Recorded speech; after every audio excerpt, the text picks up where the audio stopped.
भागवत पुराण चतुर्थ स्कंद 12वां अध्याय। ध्रुव जी को कुबेर का वरदान और विष्णु लोक की प्राप्ति।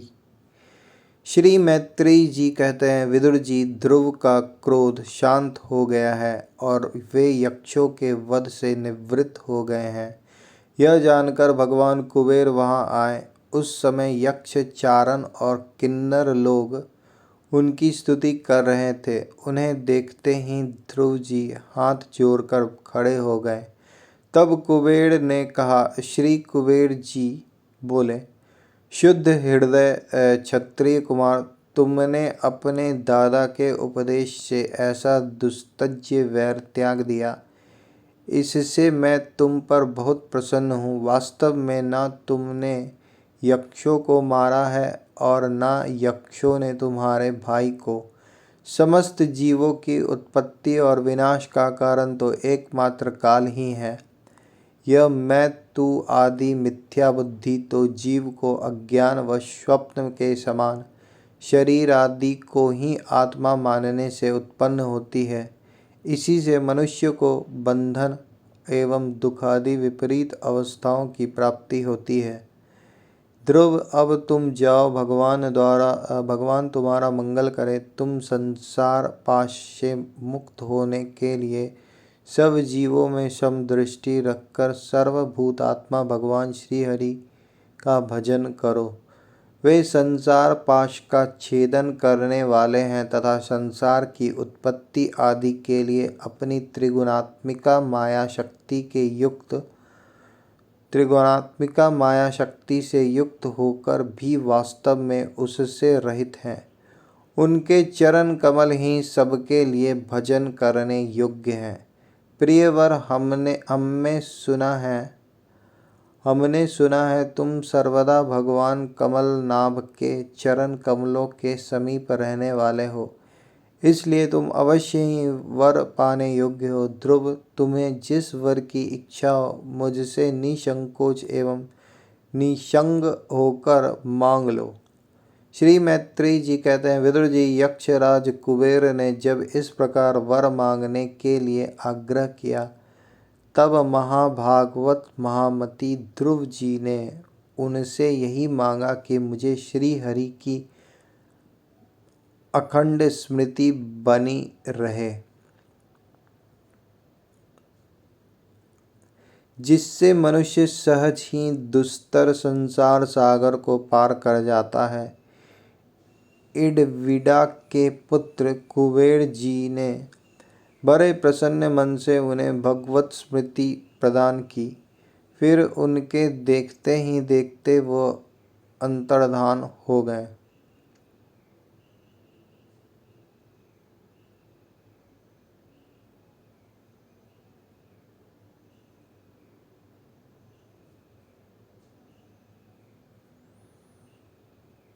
इसके पश्चात ध्रुव जी भी अपनी राजधानी को लौट आए। वहां रहते हुए उन्होंने बड़ी बड़ी दक्षिणा वाले यज्ञों से भगवान यज्ञ पुरुष की आराधना की।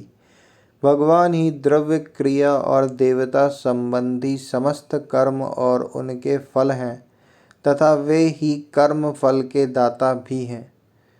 सर्वोपराधि शून्य सर्वात्मा श्री अच्युत में प्रबल वेग युक्त भक्ति भाव रखते हुए ध्रुव जी अपने में समस्त प्राणियों में सर्वव्यापक श्री हरि को ही विराजमान देखने लगे। ध्रुव जी बड़े ही शील संपन्न ब्राह्मण भक्त, दीन वत्सल और धर्म मर्यादा के रक्षक थे। उनकी प्रजा उन्हें साक्षात पिता के समान मानती थी। इस प्रकार तरह तरह के ऐश्वर्य भोग से पुण्य का और भोगों के त्याग पूर्वक यज्ञादि कर्मों के अनुष्ठान से पाप का क्षय करते हुए उन्होंने 36,000 वर्ष तक पृथ्वी का शासन किया। जितेंद्रिय महात्मा ध्रुव ने इस तरह अर्थ, धर्म और काम के संपादन में बहुत से वर्ष बिताकर अपने पुत्र उत्कल को राज सिंहासन सौंप दिया। इस संपूर्ण दृश्य प्रपंच को अविद्या रचित स्वप्न और गंधर्व नगर के समान माया से अपने में ही कल्पित मानकर और यह समझकर कि शरीर, स्त्री, पुत्र, मित्र, सेना, बड़ा पूरा खजाना, जनाने महल, सुरम्य विहार भूमि और समुद्र पर्यंत भूमंडल का राज्य, ये सभी काल के गाल में पड़े हुए हैं। वे बद्रिकाश्रम को चले गए। वहाँ उन्होंने पवित्र जल में स्नान कर इंद्रियों को विशुद्ध शांत किया। फिर स्थिर आसन से बैठकर प्राणायाम द्वारा वायु को वश में किया। तदंतर मन के द्वारा इंद्रियों को बाह्य विषयों से हटाकर मन को भगवान के स्थूल विराट स्वरूप में स्थित कर दिया। उस विराट स्वरूप का चिंतन करते करते वे अंत में ध्याता और ध्येय के भेद से शून्य निर्विकल्प समाधि में लीन हो गए और उस अवस्था में विराट स्वरूप का भी परित्याग कर दिया। इस प्रकार भगवान श्री हरि के प्रति निरंतर भक्ति भाव का प्रवाह चलते रहने से उनके नेत्रों में बार बार आनंद अश्रुओं की बाढ़ सी आ जाती थी। इससे उनका हृदय द्रवीभूत हो गया और शरीर में रोमांच हो गया। फिर देहाभिमान गलित हो जाने से उन्हें मैं ध्रुव हूँ इसकी स्मृति भी न रही। इसी समय ध्रुव जी ने आकाश से एक बड़ा ही सुंदर विमान उतरते देखा। वह अपने प्रकाश से दसों दिशाओं को आलोकित कर रहा था, मानो पूर्णिमा का चंद्र ही उदय हुआ हो। इस समय ध्रुव जी ने आकाश से एक बड़ा ही सुंदर विमान उतरते देखा। वह अपने प्रकाश से दसों दिशाओं को आलोकित कर रहा था, मानो पूर्णिमा का चंद्र ही उदय हुआ हो। उसमें दो श्रेष्ठ पार्षद गदाओं का सहारा लिए खड़े थे। उनके 4 भुजाएं थी, सुंदर श्याम शरीर था, किशोर अवस्था थी और अरुण कमल के समान नेत्र थे। वे सुंदर वस्त्र, किरीट, हार, भुजबंध और अति मनोहर कुंडल धारण किए हुए थे। उन्हें पुण्य श्लोक श्री हरि के सेवक जान ध्रुव जी हड़बड़ाहट में पूजा आदि का क्रम भूलकर सहसा खड़े हो गए और ये भगवान के पार्षदों में प्रधान हैं, ऐसा समझकर उन्होंने श्री मधुसूदन के नामों का कीर्तन करते हुए उन्हें हाथ जोड़कर प्रणाम किया। ध्रुव जी का मन भगवान के चरण कमलों में तल्लीन हो गया और वे हाथ जोड़कर बड़ी नम्रता से सिर नीचा किए खड़े रह गए। तब श्री हरि के प्रिय पार्षद सुनंद और नंदन ने उनके पास जाकर मुस्कुराते हुए कहा। सुनंद और नंद कहने लगे, राजन, आपका कल्याण हो, आप सावधान होकर हमारी बात सुनिए। आपने 5 वर्ष की अवस्था में ही तपस्या करके सर्वेश्वर भगवान को प्रसन्न कर लिया था। हम उन्हीं निखिल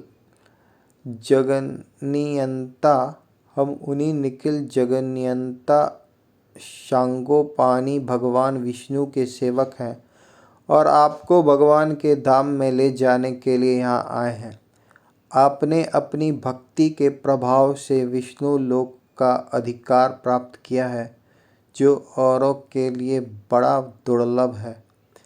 परम ज्ञानी सप्तर्षि भी वहाँ तक नहीं पहुँच सके, वे नीचे से केवल उसे देखते रहते हैं। सूर्य और चंद्रमा आदि ग्रह, नक्षत्र एवं तारागण भी उसकी प्रदक्षिणा किया करते हैं। चलिए आप उसी विष्णु धाम में निवास कीजिए। प्रियवर, आज तक आपके पूर्वज तथा और कोई भी उस पद पर कभी नहीं पहुंच सके। भगवान विष्णु का वह परम धाम सारे संसार का वंदनीय है। आप वहाँ चलकर विराजमान हो।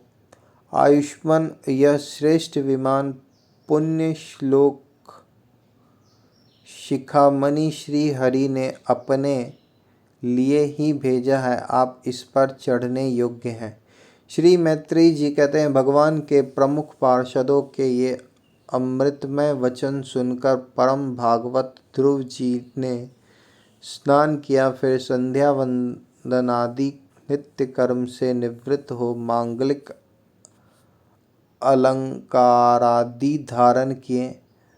बद्रिकाश्रम में रहने वाले मुनियों को प्रणाम करके उनका आशीर्वाद लिया। इसके बाद उस श्रेष्ठ विमान की पूजा और प्रदक्षिणा की और पार्षदों को प्रणाम कर सुवर्ण के समान कांतिमान दिव्य रूप धारण कर उस पर चढ़ने को तैयार हुए। इतने में ही ध्रुव जी ने देखा कि काल मूर्तिमान होकर उनके सामने खड़ा है। तब वे मृत्यु के सिर पर पैर रखकर उस समय अद्भुत विमान पर चढ़ गए। उस समय आकाश में दुंदुभी, मृदंग और ढोल आदि बाजे बजने लगे। श्रेष्ठ गंधर्व गान करने लगे और फूलों की वर्षा होने लगी। विमान पर बैठकर ध्रुव जी ज्यों ही भगवान के धाम को जाने के लिए तैयार हुए, त्यों ही उन्हें अपनी माता सुनीति का स्मरण हो आया। वे सोचने लगे, क्या मैं बेचारी माता को छोड़कर अकेला ही दुर्लभ वैकुंठ धाम को जाऊंगा।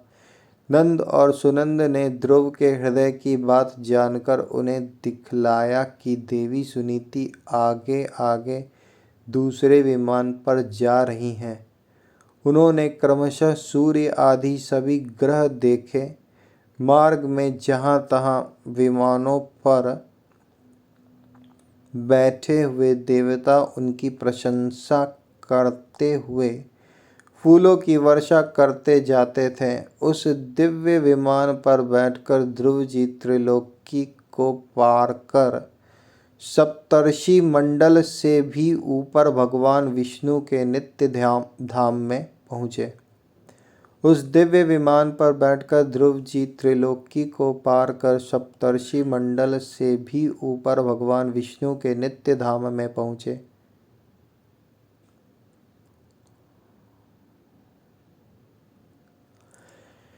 इस प्रकार उन्होंने अविचल गति प्राप्त की। यह दिव्य धाम अपने ही प्रकाश से प्रकाशित है। इसी के प्रकाश से तीनों लोक प्रकाशित हैं। इसमें जीवों पर निर्दयता करने वाले पुरुष नहीं जा सकते। यहाँ तो उन्हीं की पहुँच होती है जो दिन रात प्राणियों के कल्याण के लिए शुभ कर्म ही करते रहते हैं। जो शांत, समदर्शी, शुद्ध और सब प्राणियों को प्रसन्न रखने वाले हैं तथा भगवत भक्तों को ही अपना एकमात्र सच्चा सुहृद मानते हैं, ऐसे लोग सुगमता से ही इस भगवत धाम को प्राप्त कर लेते हैं। इस प्रकार उत्तानपाद के पुत्र भगवत परायण श्री ध्रुव जी तीनों लोकों के ऊपर उसकी निर्मल चूड़ामणि के समान विराजमान हुए। कुरुनंदन जिस प्रकार दाएं चलाने के समय खंभे के चारों ओर बैल घूमते हैं, उसी प्रकार यह गंभीर वेग वाला ज्योतिष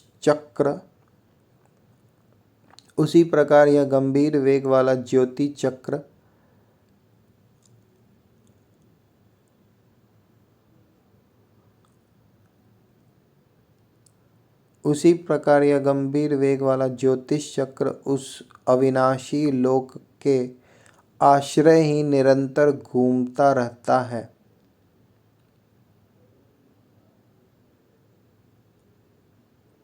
उसकी महिमा देखकर देवर्षि नारद ने प्रचेताओं की यज्ञशाला में वीणा बजाकर ये 3 श्लोक गाए थे।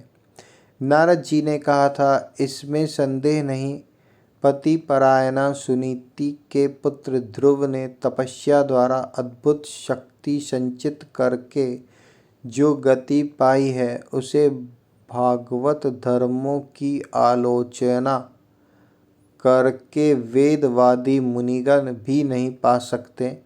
फिर राजाओं की तो बात ही क्या है। अहो, वे 5 वर्ष की अवस्था में ही सौतेली माता के वाग्बाणों से मर्माहत होकर ध्रुव दुखी हृदय से वन में चले गए और मेरे उपदेश के अनुसार आचरण करके ही उन अजेय प्रभु को जीत लिया, जो केवल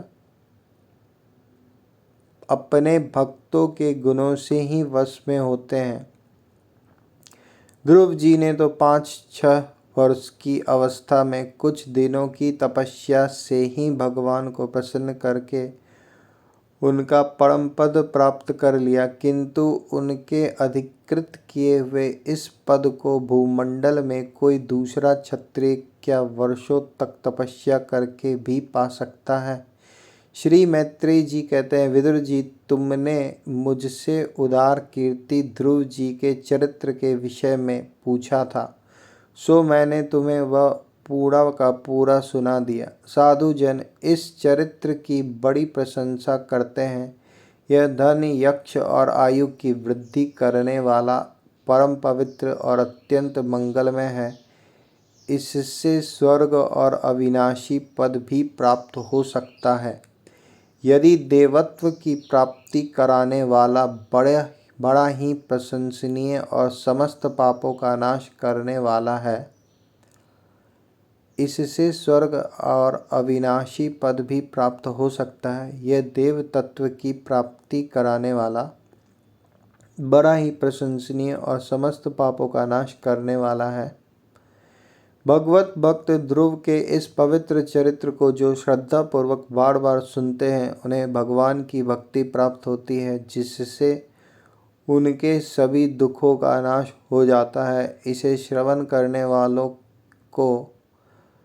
वालों की शीलादि गुणों की प्राप्ति होती है। जो महत तत्व चाहते हैं, उन्हें महत तत्व की प्राप्ति कराने वाला स्थान मिलता है। जो तेज चाहते हैं, उन्हें तेज प्राप्त होता है और मनुष्यों का मान बढ़ता है। पवित्र कीर्ति ध्रुव जी के इस महान चरित्र का प्रातः और सायंकाल ब्रह्मादि द्विजातियों के समाज में एकाग्र चित्त से कीर्तन करना चाहिए। भगवान के परम पवित्र चरणों की शरण में रहने वाला जो पुरुष इसे निष्काम भाव से पूर्णिमा, अमावस्या, द्वादशी, श्रवण नक्षत्र, तिथि क्षय, व्यतिपात, संक्रांति अथवा रविवार के दिन श्रद्धालु पुरुषों को सुनाता है, वह स्वयं अपनी आत्मा में ही संतुष्ट रहने लगता है और सिद्ध हो जाता है। यह साक्षात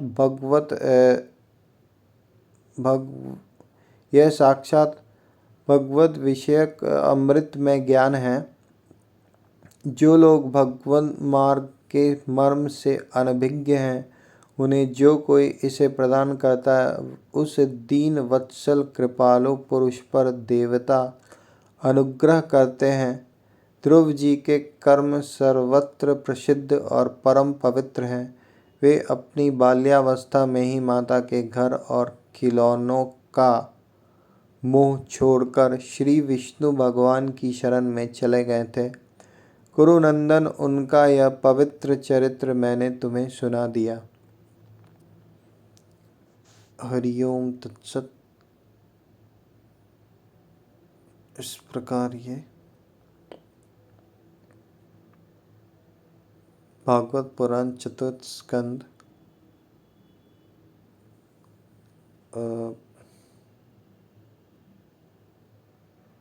12वां अध्याय ध्रुव जी को कुबेर का वरदान और विष्णु लोक की प्राप्ति। ध्रुव जी को कुबेर का वरदान और विष्णु लोक की प्राप्ति समाप्त होती है और अगले अध्याय 13वें अध्याय में ध्रुव वंश का वर्णन राजा अंग का चरित्र,